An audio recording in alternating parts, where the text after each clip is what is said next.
Sweden is to send an updated version of a Cold War-era tips and guide booklet to almost 5 million households in the country.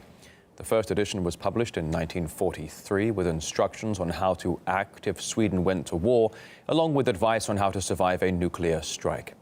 Now the new edition will reflect modern threats such as cyber and terror attacks, along with climate change.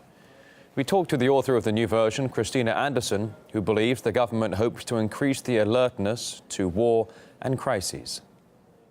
The Swedish government has decided that the knowledge among the Swedish citizens in how to prepare for a crisis, but also for the threat of war, need to increase. People find that the security in the world as a whole, but also in Europe and in Sweden, has worsened. We live in a quite unsafe world. The image of threat is so complex, and you can read about it almost every day in media. So it's like it's surrounding you all the time, so to speak.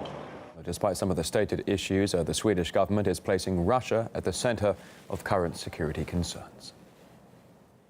The security policy situation in our part of the world has deteriorated. There are more and more reports of Russian disinformation and impact operations. An armed attack against Sweden cannot be ruled out, nor can we exclude military force or such a threat being used against us. We got reaction from independent journalist Martin Summers.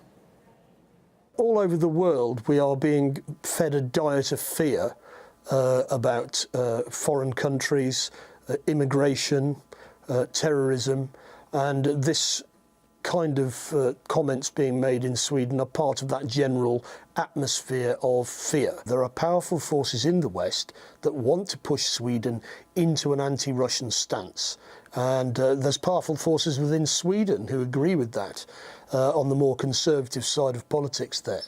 And this is all part of that ongoing debate and dialogue within Sweden and within Europe in general.